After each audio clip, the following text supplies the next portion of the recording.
2 లక్షల రుణమాపం ఎగబెట్టినందుకు మొత్తం ఇవ్వనందుకు ఈ ప్రభుత్వం పైన సిట్టు విచారణ జరపాలి. మొత్తం గడిచిన 10 ఏళ్ల కాలంలో ఎంత మంచి జరిగిందో అంత చెడు కూడా చేసిండ్రా అని ఒక చర్చ. 2 సంవత్సరాల 2 నెలల నుంచి ఈ అటెన్షన్ డైవర్ట్ పాలిటిక్స్ చేస్తూ ఉన్నాం. దాని గురించే మేము అడుగుతా ఉన్నాం. సానుకూలత అనుకూలత ఉన్నది, మంత్రులు ప్రజల్లోకి వెళ్ళగలుగుతున్నారు, వాళ్ళు మీడియాతో మాట్లాడగలుగుతున్నారు, ఇట్లా ఇది ఒక చర్చ కూడా ఉంది బయట. బంకర్ బెడ్లు కొనడానికి టెండర్ వేస్తే వేల కోట్ల రూపాయల స్కామ్ జరిగింది. యూరియా పంపింగ్లో యూరియా స్కామ్ జరిగింది. యూరియా రానే లేదన్నారు, దాంట్లో స్కామ్ ఎట్లా జరిగింది? ప్రైవేట్లో బ్లాక్ మార్కెట్లో అమ్ముకున్నారు. మీ దగ్గర ఆధారాలు ఉన్నాయా? మీ దగ్గర ఆధారాలు ఉన్నాయా? ఉంటేనే మాట్లాడుతుంది. స్క్రిప్ట్లో భాగమే. ఎవరు స్క్రిప్ట్ రాసింది? ఎవరు స్క్రిప్ట్ రాసింది? కాంగ్రెస్ పార్టీ, రేవంత్ రెడ్డి గారు. ఆయనకు ఏ ప్రయోజనం ఆశించి ఎట్టిబెట్టి టీఆర్ఎస్ లేవద్దు. నమస్తే. తెలంగాణ రాష్ట్ర రాజకీయాలలో వరుసగా బీఆర్ఎస్ ముఖ్య నాయకులకు నోటీసులు రావటం ఒక అంశం. రెండోది, విచిత్ర కాంగ్రెస్లోనే కొంత గందరగోళం ఉన్నదా, మిస్కమ్యూనికేషన్ మంత్రుల మధ్య, ఉప ముఖ్యమంత్రి మీడియాతో మాట్లాడిన మాటలు, ఇవన్నీ 2 ఏళ్ల కిందటి కంటే ఇప్పటికీ విచిత్ర కాంగ్రెస్లో కొంత రాజకీయ వేడి ఉన్నట్లు కనబడుతున్నది. రెండవది, బీఆర్ఎస్లో వరుస ఇవి నోటీసులు రావడంతో నాయకులు, కార్యకర్తలు రాబోయే పరిణామాల గురించి బహుశా ఏమనుకుంటున్నారు, వాళ్ళ ఆలోచన ఏమిటి, ఈ అంశాలకు సంబంధించి మాట్లాడదు. మన దగ్గర బీఆర్ఎస్ నాయకులు శ్రీనివాస్ గారు ఉన్నారు. శ్రీనివాస్ గారు నమస్తే. ఈ వరుసగా నోటీసులు ఇస్తూ ఉన్నారు, సరే కౌంటర్ చేస్తున్నారు, కార్యకర్తలను మొబిలైజ్ చేస్తున్నారు, ఒక నిరసన చేస్తున్నారు, కానీ ప్రజల్లో ఒక నెగిటివ్ ప్రాపగండ ఇంకా కొనసాగుతూనే ఉన్నది. నిజంగానే వీళ్ళు ఇంత పని చేసిండ్రా, ఇతరుల ఫోన్లు వినడం ఒకటి, తర్వాత అంతకుముందు ఫార్ములా రైతుకు సంబంధించినవి, మొత్తం గడిచిన 10 ఏళ్ల కాలంలో ఎంత మంచి జరిగిందో అంత చెడు కూడా చేసిండ్రా అని ఒక చర్చ ఇంకా కొనసాగుతూనే ఉన్నది. దానిపైన మీరు ఏమని 2 ఏళ్ల తర్వాత మీ సర్కిల్లో డిస్కషన్ ఏమిటి? ఈ 2 సంవత్సరాల కాంగ్రెస్ పాలనలో మళ్ళీ 7 తారీఖు వస్తే 26 నెలలు. ఈ 26 నెలల్లో కాంగ్రెస్ పార్టీ 2.5 లక్షల కోట్ల అప్పు చేసింది.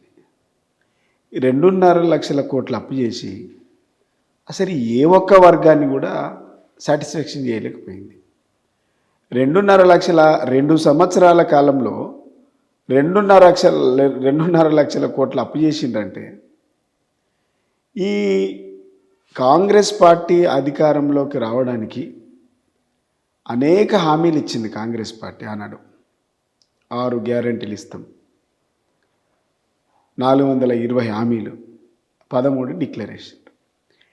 అంటే వీళ్ళు ఎట్లిచ్చిండ్రంటే, ఆనాడు ఈ కాంగ్రెస్ వచ్చేదా సచ్చేదా, మనం అధికారంలోకి వచ్చేది ఉందా అనేసి నీలాంటి వాళ్ళు ఎవరన్నా చెప్తే ఏది చెప్తే అది రాసుకుంటూ పోయినారు. అంటే దానికి ఒక శాంటిటీ లేదు. ఎవరు సలహాలు ఇస్తే ఆ సలహాల ప్రకారం రాసుకుంటూ పోయి ఒక 420 హామీలు జమ చేసారు. ఈ జమ అయినటువంటి హామీలకి వెళ్ళి దాంట్లో ప్రియారిటీ ఒక 6 గ్యారెంటీలు తీసుకున్నారు. 6 గ్యారెంటీలు తీసుకున్న తర్వాత ఇవి అడిగితే 6 గ్యారెంటీలు 100 రోజులలో అమలు చేస్తామని చెప్పిండ్రు. మరి ఇలా ఎన్ని వందల రోజులు అయింది? 100 రోజులలో అమలు చేస్తామన్నటువంటి కాంగ్రెస్ పార్టీ ఇప్పుడు 700 రోజులు అయిపోయింది కదా. వాటి గురించి అడిగితే కాంగ్రెస్ పార్టీకి నచ్చట్లేదు. 2 లక్షల రుణం 9 తారీఖు కాంగ్రెస్ పార్టీ వస్తుంది, వెంటనే తీసుకుపోయి ఇప్పుడు తీసుకొని వాళ్ళు ఉంటే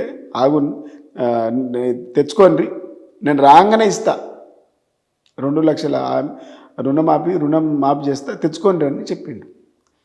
ఆయన మాటలు నమ్మి చాలామంది భ్రమపడ్డారు. 2 లక్షల రుణమాఫీ చేస్తామనంటే ఈ రోజుకు 53.5 మాత్రమే అమలైంది, మిగిలింది కాలేదు. నువ్వు ఏ ఊరికి పోయినా, ఏ పట్టణం పోయినా, ఏ విలేజ్కి పోయినా, ఏ చిన్న గ్రామానికి పోయినా ప్రజల అనుభవంలో ఉన్నదే.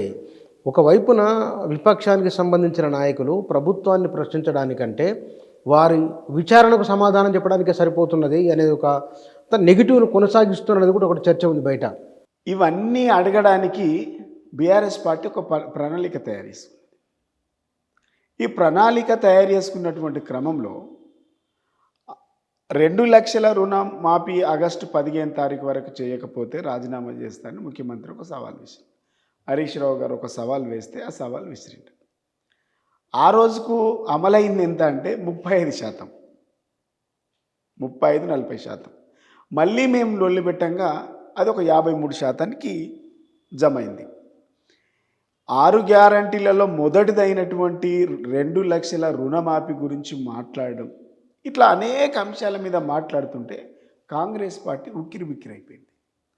ఈ ఉక్కిరిబిక్కిరైనటువంటి క్రమంలో ముఖ్యమంత్రికి ఏం చేయాలని అర్థం కాక చేసేది ఏం లేదు, చేసుకున్నది చెప్పనికి కూడా ఏం లేదు.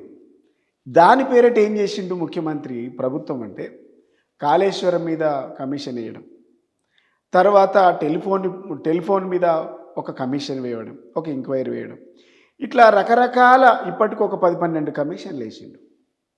ఎందుకు వేసిండంటే వాళ్ళకి చేయడానికి అనేక అవకాశం ఉన్నా కూడా చేయడంలో అసమర్థులుగా వాళ్ళు పేరు పొందిండ్రు. ఈ చేయడం చేతగాక గత ప్రభుత్వం మీద బురద జల్లేటువంటి కార్యక్రమం మీద దృష్టి ఎక్కువ పెట్టి, ప్రజలకు ఇచ్చినటువంటి హామీల మీద దృష్టి తక్కువ పెట్టి ఈ డైవర్ట్ పాలిటిక్స్ ముఖ్యమంత్రి చేస్తూ ఉన్నాడు. ఈ డైవర్ట్ పాలిటిక్స్ ఎన్ని రోజుల నుంచి చేస్తూ ఉన్నాడు? 2 సంవత్సరాల 2 నెలల నుంచి ఈ అటెన్షన్ డైవర్ట్ పాలిటిక్స్ చేస్తూ ఉన్నాడు. దాని గురించే మేము అడుగుతూ ఉన్నాం. మొన్న హరీష్ రావు గారు నైనీ బ్లాక్ కోల్ మైన్లో కుంభకోణం జరిగింది. తన బామ్మర్ది కోసం ముఖ్యమంత్రి గారు టెండర్ ఇవ్వడానికి 1,000 కోట్ల రూపాయలు టెండర్ ఇవ్వడానికి రేవంత్ రెడ్డి గారే స్వయంగా ఈ టెండర్ల ప్రక్రియ రూపొందించిన దాంట్లో సైట్ విజిట్ ఒక నిబంధన పెట్టి ఎవరైతే తన అనుయాయులకు ఉంటారో వాళ్ళకు మాత్రమే ఆ సర్టిఫికెట్ ఇవ్వడానికి ఒక ప్రొవిజన్ పెట్టి మిగిలిన వాళ్ళకి ఇవ్వకుండా పెట్టి దేశంలో ఎక్కడ లేని విధంగా ఈ సైట్ విజిట్ దాని మీద సర్టిఫికెట్ ఇవ్వ చూసి ఇవన్నీ కూడా సృజన్ రెడ్డికి ఇవ్వాలన్నటువంటి ఒక ఉద్దేశంతో ఇచ్చిందని చెప్పి హరీష్ రావు గారు స్వయంగా ఆధారాలతో బయటపెట్టడం జరిగింది. పొద్దున్న 11 గంటలకు హరీష్ రావు గారు ప్రెస్ మీట్ పెట్టి ఆధారాలతో కుంభకోణం బయట పెడితే సాయంత్రం 9:30కు నోటీసులు వచ్చినాయి. ఇలా ఈ 2 సంవత్సరాల 2 నెలల్లో కాంగ్రెస్ పార్టీని పక్కాగా ఇది చేసినాం, పక్కాగా మేము ఇది అమలు చేసినాం, ప్రజల కోసం ఇది మేము చేస్తున్నాం అన్నటువంటి ప్రోగ్రాం ఏందో చెప్పండి. అంటే కేవలం వాళ్ళు ఏం చేయలేక ఏం చేతగాక ఈ సమయాన్ని వృధా చేయడానికి గత ప్రభుత్వం మీద ఎంక్వైరీలు వేయడం, గత ప్రభుత్వం మీద కమిషన్లు వేయడం, గత ప్రభుత్వం మీద విమర్శలు చేయడం తప్ప ఈ ప్రభుత్వం చేసేది ఏం లేదు, చేయబోయేది కూడా ఏం లేదు. ఈ ఇంకా 2 సంవత్సరాలు 3 సంవత్సరాలు కూడా ఈ 2 సంవత్సరాలు వీళ్ళ కాలయాపన గింతే ఉంటుంది. 6 గ్యారంటీలు ఉండవు, 2 లక్షల రుణమాఫీ మీద చర్చ ఉండదు. కేసీఆర్ 10,000 రైతు బంధు ఇస్తా అన్నాడు. నేను అధికారంలోకి వస్తే 15,000 ఇస్తా అని చెప్పిండు. మరి వచ్చిందా 15,000? రాలే కదా. కేసీఆర్ 2,000 రూపాయలు పింఛన్ ఇస్తా ఉన్నాడు, వృద్ధాప్య పింఛన్. నేను అధికారంలోకి వస్తే 4,000 పెంచుతా అని చెప్పిండు. 4,000 ఇచ్చిండా? కేసీఆర్ కళ్యాణ లక్ష్మి ఇస్తా అని చెప్పిండు. కళ్యాణ లక్ష్మితో పాటు నేను తులం బంగారం ఇస్తామని చెప్పిండు. 10-15 లక్షల పెళ్ళిళ్ళైన ఈ 2 ఏళ్ళల్లో మరి ఎవరికి తులం బంగారం వచ్చింది? ఇవన్నీ అడుగుతున్నందుకు కదా ప్రతి ఎలక్షన్కు ఒక డైవర్ట్, ఎలక్షన్కు ఒక కమిషన్, ఎలక్షన్కు ఒక ఎంక్వైరీ, వీటి పేరు మీద సమయాన్ని అంతా వృధా చేస్తూ ఉన్నాడు. మేము ఆనాడేమో కేసీఆర్ గారు రైతు బంధు ఒక గొప్ప కార్యక్రమం, రైతుకు ఈ దిగుబడి కోసము, ఎరువుల కోసము, విత్తనాల కోసం రైతు అనేవాడికి బాధ ఉండద్దు, అప్పులు తేవద్దు అనేసి మనము పంటకు మనము వాటిని ఏం చేసినామంటే రైతు బంధు ఇచ్చేసినాం. నాట్లకు మధ్యలో కేసీఆర్ గారు రైతు బంధు ఇస్తే ఈయనకు ఓట్లకు మధ్యలో రైతు బంధు ఇస్తా ఉన్నాడు. ఇప్పటికి 2 సార్లు అయినాయి ఓట్లు.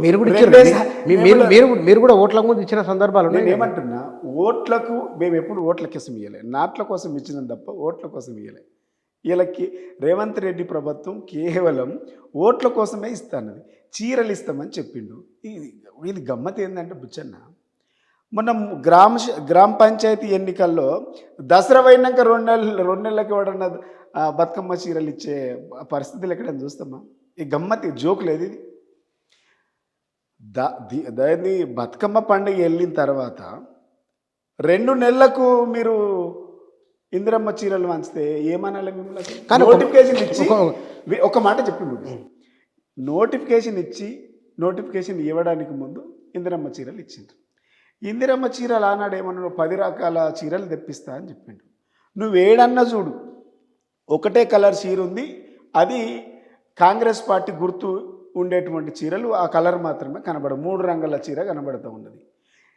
ఇలా గ్రామ పంచాయతీల్లో ఎన్నికలు అయిపోయినాయి, ఇలా మున్సిపాలిటీ ఎన్నికలు ఉన్నాయి కదా, మున్సిపాలిటీల్లో ఇలా మళ్ళీ ఇందిరమ్మ చీరలు వంచేటువంటి ప్రక్రియ జరుగుతూ ఉన్నది. అంటే మీరు ఏమనుకోవాలి, మీకు విలేజ్లలో అయితేనేమో ఓట్లకు మధ్యలో ఎలక్షన్ మధ్యలో మీరు రైతు బంధు ఇవ్వడానికి ప్రయత్నం చేస్తుండ్రు.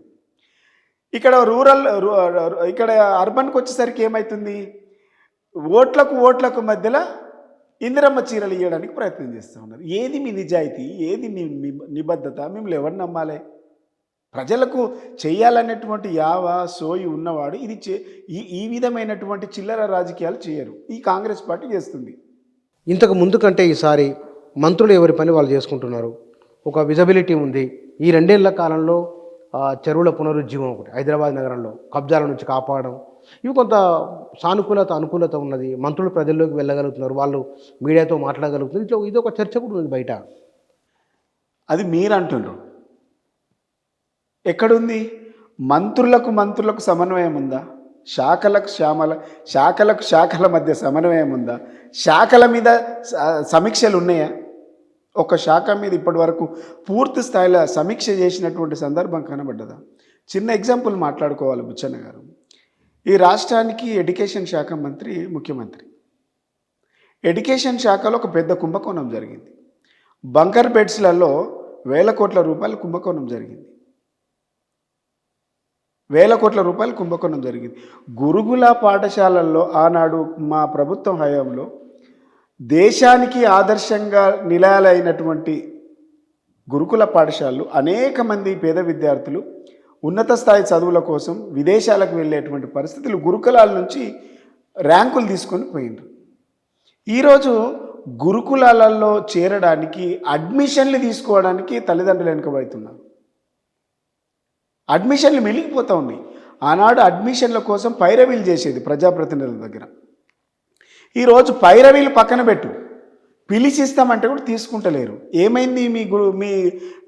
మీ ఎడ్యుకేషన్ మీద ఉన్నటువంటి మంత్రికి పట్టెక్కడుంది మరి? ఈ రోజుకు గురుకులాలలో 120 మంది విద్యార్థులు చనిపోయిండ్రు. పురుగుల అన్నం తిని అస్వస్థతకు గురై, సౌకర్యాలు లేక, పాము కాటు, కుక్క కాటు, లేకుంటే కరెంట్ షాకులతోని అనేక మంది 120 మంది విద్యార్థులు బలిదానాలు అయినాయి. ఒక్కరోజు సమీక్ష జరిగిందా? 1000కి పైగా విద్యార్థులు ఫుడ్ పాయిజన్తో హాస్పిటల్లో పడ్డారు. ఒక్క సమీక్ష జరిగిందా? ఒక ఆఫీసర్కు ఈ ప్రభుత్వం నోటీసులు ఇచ్చిందా? సోకాజ్ నోటీసులు ఇచ్చిందా? పనిష్మెంట్ ఇచ్చిందా? ట్రాన్స్ఫర్ చేసిందా? సస్పెన్షన్ చేసిందా? అంటే మా పేద విద్యార్థులు అంటే ఎందుకు ఇంత వివక్ష ఈ ప్రభుత్వానికి? కేవలం ఒక గురుకుల శాఖ మీద. బంకర్ బెడ్లు కొనడానికి టెండర్ వేస్తే 1,000 కోట్ల రూపాయల స్కామ్ జరిగింది. బడి పిల్లలు పేద విద్యార్థులకు ఇచ్చేటువంటి టెండర్లలో కూడా, బంకర్ బెడ్లలో కూడా ఈ కాంగ్రెస్ ప్రభుత్వం, అది స్వయాన ముఖ్యమంత్రి చూసేటువంటి శాఖలో 150 కోట్లకు పైగా స్కామ్ జరిగిందంటే ఈ ప్రభుత్వము గీన్ల అవినీతి లేదని చెప్పండి. రవాణా శాఖలో స్మార్ట్ కార్డుల స్కామ్ జరిగింది. ఫ్లై యాష్లో బూడిద స్కామ్ జరిగింది.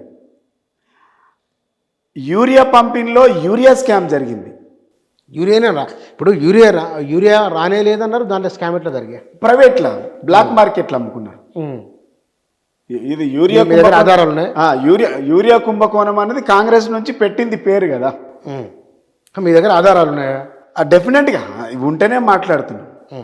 బ్లాక్ మార్కెట్ల యూరియా స్కామ్, అదేవిధంగా ఎల్టీపీ కింద 5 లక్షల కోట్ల పారిశ్రామిక భూములు ట్రాన్స్ఫర్ చేయడానికి 5 లక్షల కోట్ల భూములలో స్కామ్ జరిగింది. ఫార్మాసిటీ పేరు మీద, ఫార్మాసిటీ ఇంత ముందు ఉండే కదా, ఫార్మాసిటీ పేరు మీద ఇప్పుడు ఫార్మాసిటీ పేరుతోని ఫ్యూచర్ పేరు మీద రియల్ ఎస్టేట్ పెద్ద స్కామ్ జరిగింది. 450 ఎకరాలలో హైదరాబాద్ సెంట్రల్ యూనివర్సిటీ భూములను గుంజుకోవడానికి పెద్ద స్కామ్ జరిగింది. హెచ్ఎండిఏ లేఅవుట్ల కింద స్కామ్ జరిగింది. హెచ్ఎండిఏ లేక్స్ క్లీనింగ్లో కూడా స్కామ్ జరిగింది. ఎందులోది స్కామ్?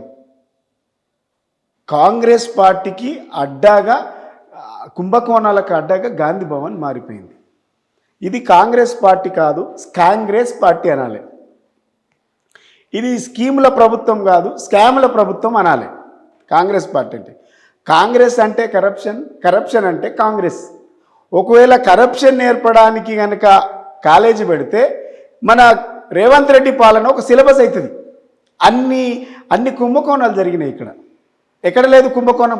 ప్రతి దాంట్లో కుంభకోణం ఉంది. మద్యంలో కుంభకోణం జరిగింది, పవర్ స్కామ్ జరిగింది, 50,000 కోట్ల పవర్ స్కామ్ జరిగింది. ఎందులో లేదు స్కామ్? చివరకు బొగ్గు స్కామ్ కూడా జరిగింది.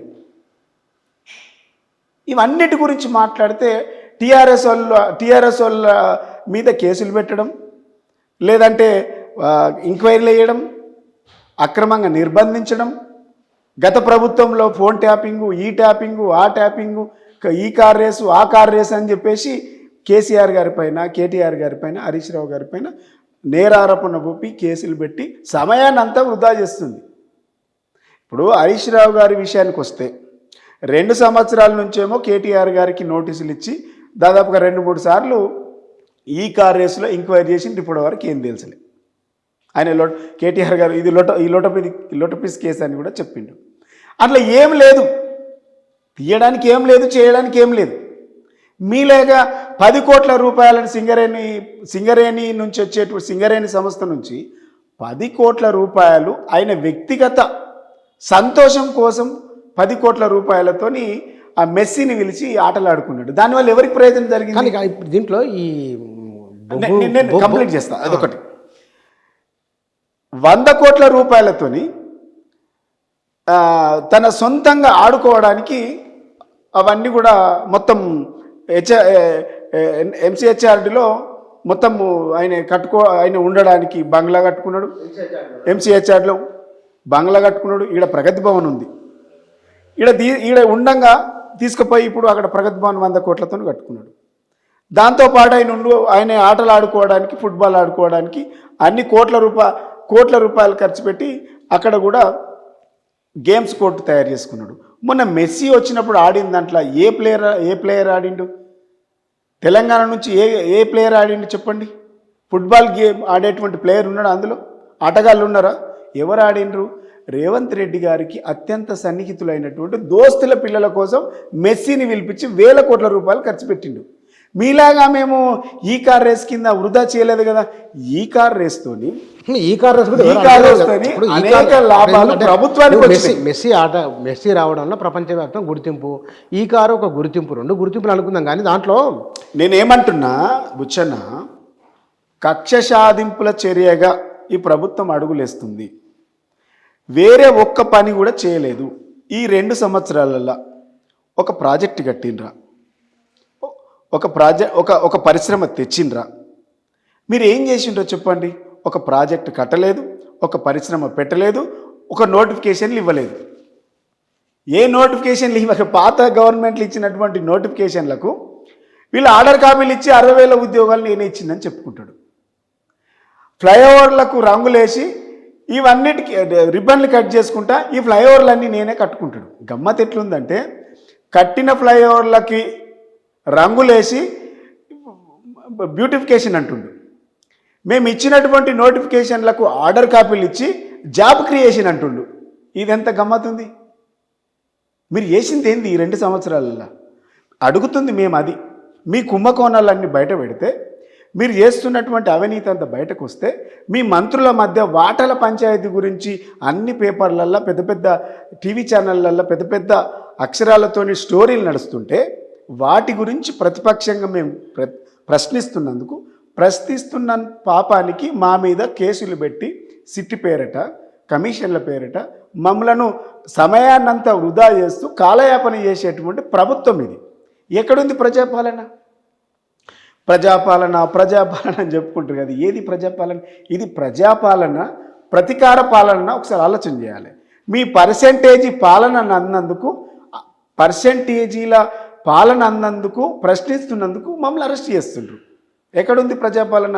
ఇది ప్రజాపాలన కాదు, ఇది ప్రతీకార పాలన, ఇది పర్సెంటేజీల పాలన, అవినీతి పాలన, కుంభకోణాల పాలన, కుంభకర్ణుని పాలన. ఏ పాలన అంటే ఇక్కడ ప్రభుత్వంలో జరుగుతున్న విషయాలు, ఉదాహరణకు మనం నైనీ బొగ్గు దానికి సంబంధించి వాటికి సంబంధించి సమాచారం మీకు ఎట్లా వచ్చింది? ఒక ప్రతిపక్ష పార్టీగా మాకుండేటువంటి ఇన్ఫర్మేషన్ మాకుంటుంది. 10 సంవత్సరాలు అధికారంలో ఉన్నాం కదా, డెఫినెట్గా తెలుస్తుంది. ఎక్కడి నుంచైనా ఆర్టీఐ సమాచారం నుంచి అంటే గవర్నమెంట్లో ఉన్న వాళ్ళే కొందరు మీతో సన్నిహితంగా ఉన్నారని వారి ద్వారా సమాచారం, ఒక ప్రచారం ఉంది బయట. ఒకటండి, ఒక ప్రభుత్వం నడిపినటువంటి 10 సంవత్సరాలు నడిపినటువంటి అపార అనుభవమైనటువంటి వాళ్ళకు సమాచారం తెలుసుడు పెద్ద, ఈ రోజులలో బుచ్చన్న గారు సమాచారం తెలుపుడు అనేది పెద్ద విషయమే కాదు. అంటే సమాచారం తెలుసుకోవడం ఒక విషయం అయితే, రెండోది ఆ మంత్రుల్లో ఉన్న వాళ్ళు మీతో కొందరు దోస్తాన్లో ఉన్నారని. ఎవరు లేరు దోస్తాను అక్కడ ఏం జరుగుతుందో కాంగ్రెస్ వాళ్ళకంటే మీకే ఎక్కువ తెలుసు అని బయట ప్రచారం. ఏమంటున్నా, నిజమేనా ఇది? వీళ్ళ కుంభకోణాలు వాళ్ళకు వాళ్ళే బయట పెడతా ఉన్నారు, నీకింత నాకింత. నేనేమంటున్నా, కొట్లాడి తెచ్చుకున్నటువంటి తెలంగాణను అంగడి బజారు చేసిండ్రు, రోడ్డు మీద కుక్కల పంచాయతీ పెట్టిండ్రు. ఇలా మీరు ఏం చేసిండ్రు? వాటాల పంపకం కోసం తెలంగాణ ఆత్మగౌరవం రోడ్డుకి ఇచ్చిండ్రు కదా. మీ మధ్యలో కోమటిరెడ్డి వెంకటరెడ్డి తమ్మునికి కావాలి, తమ్ముని కొడుకు కావాలి టెండర్ అని ఆయన ఒక ఆరోపణ. ఇది నాకే కావాలనేసి బట్టి విక్రమార్క కాదు, నాకే కావాలని ముఖ్యమంత్రి గారి యొక్క ఆలోచన. ఈ ముగ్గురి పంపకాలలో బయటపడ్డదే నైనీ కుంభకోణం కదా. అర్థమవుతుందా ఎట్లా పడ్డది మీ కుంభకోణాలన్నీ? ప్రతి డిపార్ట్మెంట్లో, ప్రతి శాఖలో, ఎక్సైజ్ శాఖల మంత్రికి ముఖ్యమంత్రికి వాటాల పంపకంలో సరైనటువంటి పర్సెంటేజ్ ఇస్తలేదంటే ఒక సీనియర్ ఐఏఎస్ ఆఫీసర్, మంచి పేరున్నటువంటి ఐఏఎస్ ఆఫీసరు స్వచ్ఛందంగా పదవి విరమణ చేసి వెళ్ళిపోయింది కదా. ఎక్కడ జరుగుతుంది మీ పొరపాట్లు? ఒక రోజన్న గమనించుకున్నది ప్రభుత్వం. మీ తప్పులకు, మీ కుంభకోణాల పర్సెంటేజీల కోసం మీరు ప్రజలను బలిస్తున్నారు, అధికారులను బలిస్తున్నారు. మేము వాటిని ప్రశ్నిస్తున్నాం, బయటకు పొక్కినటువంటి అంశాలను ప్రశ్నిస్తున్నాం.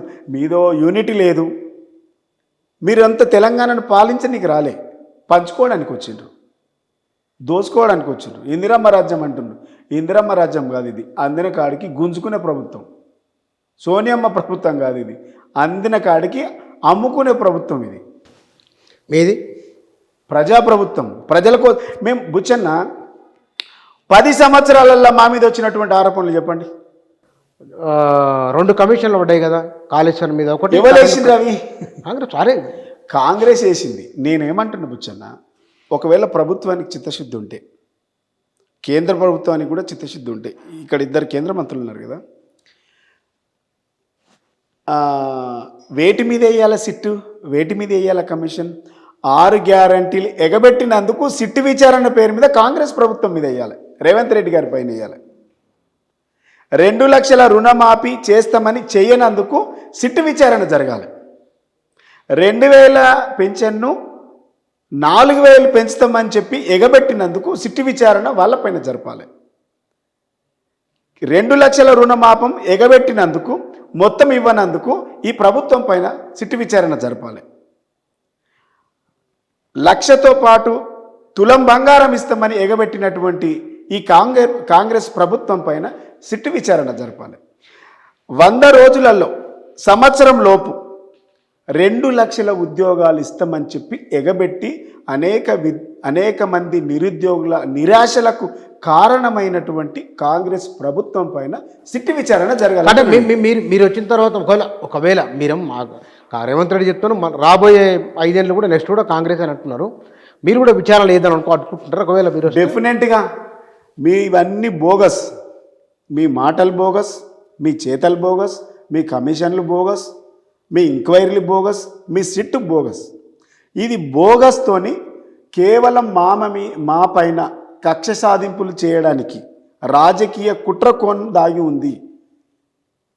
పంచాయతీ ఎన్నికలనేమో కేటీఆర్ గారికి నోటీసులు వస్తాయి, మున్సిపల్ ఎన్నికలనేమో హరీష్ రావు గారితో పాటు మళ్ళీ కేటీఆర్ గారికి నోటీసులు వస్తాయి. అంటే మీ ఉద్దేశం ఏంది?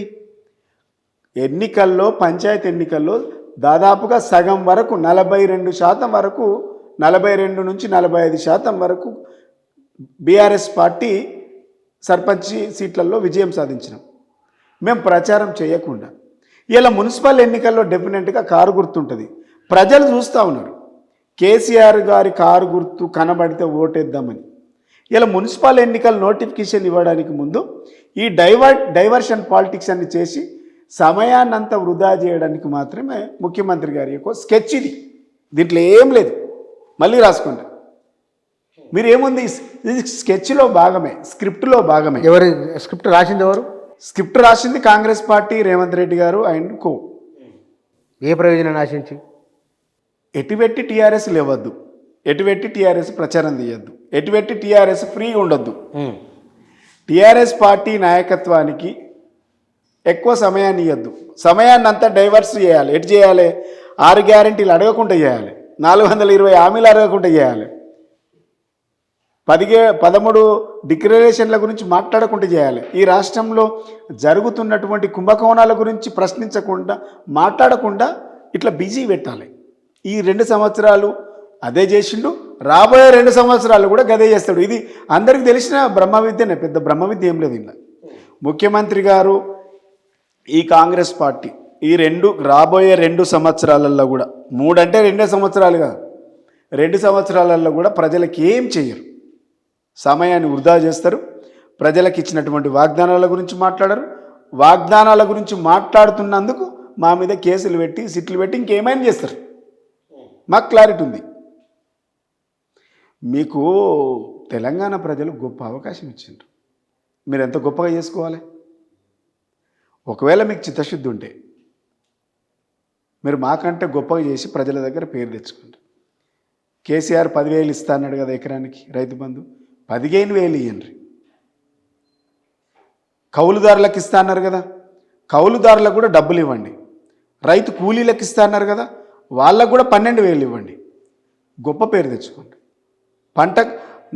నాట్లకు మధ్యలో ఇవ్వండి, ఓట్లకు మధ్యలో రైతు బంధు, రైతు భరోసా ఇవ్వకండి. ఇట్లా మీరు ఇచ్చి అనేక కార్యక్రమాలలో మీరు ప్రామిసులు ఇచ్చిండ్రు ప్రజలకు, వాటిని అమలు చేసి మంచి పేరు తెచ్చుకోండి. కానీ గత ప్రభుత్వం మీద ఇప్పటి వరకు సమయాన్నంతా వృధా చేస్తూ ఉన్నారు. 1,000 కోట్ల రూపాయలు ఎంక్వైరీ పేరిట, సిట్ పేరిట. ఏమైంది? కాళేశ్వరంలో ఏమి వెళ్ళింది? హరీష్ రావు గారి విషయానికి వస్తే టెలిఫోన్ ట్యాపింగ్లో హైకోర్టు క్లీన్ చిట్ ఇచ్చింది.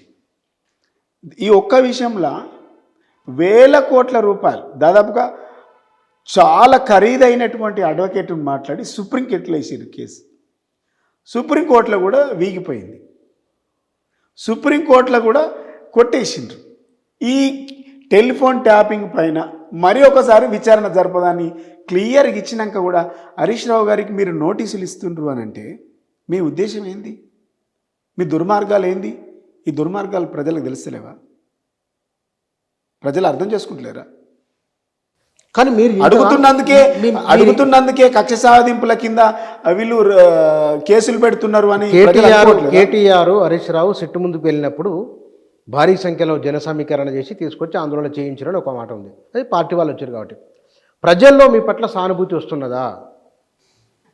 ప్రజల లోపట సానుభూతి ఉన్నదా లేదా అనేది ప్రజలు నిర్ణయిస్తారు. మీ మీద అయితే లేదు కదా. కాంగ్రెస్ పార్టీ వాళ్ళ సర్పంచ్ ఎలక్షన్లు అన్ని గెలిచారు. సర్పంచ్ ఎలక్షన్ రేపు స్థానిక సంస్థలు మున్సిపల్ కార్పొరేషన్ డెఫినెట్గా మా మీద సానుభూతి ఉంది. ఒకటి.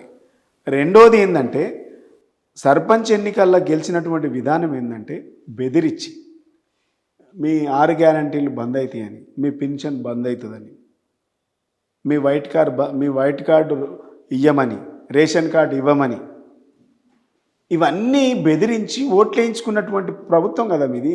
మీరు మంచిగా ఎందుకు గెలిచిరు? కేసులు పెట్టి బెదిరించి చంపుతామని ఓటు వేయకుంటే మీరు బెదిరించి వేయించుకున్నారు. ఇంకో విషయం బుచ్చన్న గారు ఏ మాట కామాట మాట్లాడుకుంటే, ఎవరైతే ప్రభుత్వంలో ఉంటారో ఈ వచ్చేటువంటి ఎన్నికలు ఏవైనా కొద్దిగా అనుకూలంగా ఉంటుంది. లోకల్ బాడీ ఎలక్షన్స్ కానివ్వండి, సర్పంచ్ ఎలక్షన్స్ కానివ్వండి, ఏవైనా ప్రభుత్వానికి అనుకూలంగా ఉండేటువంటి ఎన్నికలు ఇవన్నీ కూడా. ఎందుకంటే ప్రజలకు సహజంగా కొంత ఈ ప్రభుత్వంలో ఉన్న కదా ఏమన్నా అవుతుండొచ్చు, సహాయం అందుతుండొచ్చు అనేటువంటి ప్రజలు కోరుకోవడంలో తప్పులేదు. అట్లా రావచ్చు. మీకు ప్రభుత్వం ఉంది కాబట్టి వచ్చింది. రేపు మళ్ళీ ఎన్నికలు పెట్టి జనరల్ ఎలక్షన్ నీకు వస్తే ఎన్ని సీట్లు వస్తాయి? మీకు ఎన్ని వస్తాయి? మాకు 100 సీట్లు వస్తాయని నమ్మకం ఉంది. కాంగ్రెస్ పార్టీకి ఎన్ని సీట్లు వస్తాయని చెప్పే దమ్ముందా? ఇప్పుడు ఎలక్షన్ వస్తే మీకు 100, కాంగ్రెస్కి ఎంత రావచ్చు? కాంగ్రెస్కు 10 లోపల. 10 లోపల అంటే ఎంఐఎంకు వాళ్ళ సీట్లు వాళ్ళకు ఉంటాయి. బీజేపీకి వాళ్ళకు ఒక్క వస్తాయి, 2-3 వస్తాయి. ఇది మీ అంచనా, మీకున్న అంచనా ఇప్పటికిప్పుడు అంతే.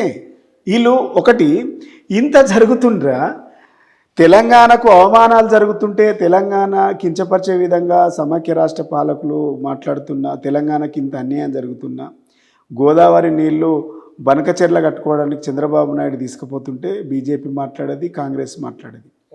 కృష్ణా నీళ్లు చంద్రబాబు నాయుడు ఆంధ్రాకి తీసుకెళ్తుంటే బీజేపీ మాట్లాడేది, కాంగ్రెస్ మాట్లాడేది, బీఆర్ఎస్ మాట్లాడేంత వరకు. అంటే ఈ రెండు పార్టీలకు ఎందుకు ఓట్లేయాలి?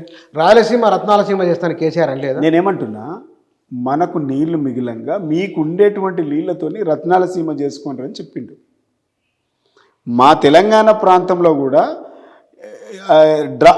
ఎక్కడైతే డ్రై ఏరియా ఉందో అక్కడ కూడా మేము అన్ని ప్రాంతాలకు నీళ్ళు తీసుకువెళ్తా ఉన్నాం. మీ రాయలసీమ ప్రాంతానికి కూడా మీకు వచ్చేటువంటి నీళ్ళు ఏవైతున్నాయో వాటితోని రాయలసీమను రతనాలసీమగా మార్చుకునే అవకాశం ఉంది. ఒక తోటి ముఖ్యమంత్రిగా చెప్పినటువంటి సందర్భం చెప్పమా? మీరేం చేస్తుండ్రు? మొత్తం ఆంధ్రాకి కట్టబెట్టేటువంటి ప్రయత్నాలు చేస్తుండ్రు కదా. నీకు చంద్రబాబు నాయుడు ఎస్ అంటే ఎస్, సిట్ అంటే సిట్, స్టాండ్ అంటే స్టాండ్. అంటే మీరు కూడా మహాకూటమి పేరు 2009లో కలిసి పోటీ చేసిన వాళ్ళు, దోస్తాన్ చేసిన వాళ్ళు కదా. తెలంగాణ కోసం ఆ రోజు బిచ్చన్న మీరు ఉద్యమంలో ఉన్నారు. గొంగలి పురుగునైనా కుష్టి రోగినైనా, గొంగలి పురుగునైనా ముద్దు పెట్టుకుంటాం, కుష్టి రోగినైనా కౌగులించుకుంటాం అనేది మన స్లోగన్. అందులో భాగంగానే మహాకూటమితో పొత్తు పెట్టుకున్నాం. ఆనాడు 2004లో కాంగ్రెస్ పార్టీతో కూడా పొత్తు పెట్టుకున్నాం. ఎందుకంటే తెలంగాణ లక్ష్యంగానే పనిచేయాలన్నటువంటి ఉద్దేశంతో చివరకు బద్ధ సమాఖ్యాంధ్ర అయినటువంటి చంద్రబాబు అయినా, బివి రాఘవులైనా, సిపిఎం పార్టీలైనా, బీజేపీ పార్టీ అయినా కేసీఆర్ గారు ఇచ్చినటువంటి నినాదానికి ఓకే అని లెటర్ రాసినాయి కదా. వాళ్ళందరూ ఇందాక మీరు చెప్పిన పోలిక ఈ రెండు పార్టీలకు చెప్పడం ఏంటి నాకు అర్థం కాలేదు. ఏది?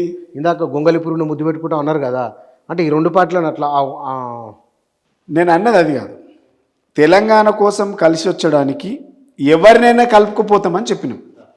అంతేగాని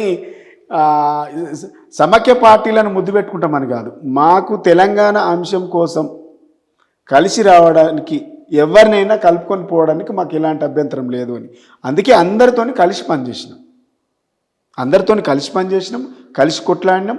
తెలంగాణ కోసం అనివార్యంగా లెటర్ ఇవ్వలేని పరిస్థితికి బీఆర్ఎస్ పార్టీ కేసీఆర్ గారు తీసుకొచ్చిండ్రు. చరిత్ర అది. ఇప్పుడు ప్రస్తుతం వర్తమానంలో బీఆర్ఎస్ నాయకులు మారాలి అని కొంత జనం అనుకున్నారు. అంటే మీరు అంగీకరించకపోయినా వాళ్ళు కొన్ని విషయాల్లో మారాలని జనం అనుకున్నారు. అనుకున్న విషయాల్లో ఏమైనా మార్పు కనబడుతున్నదా?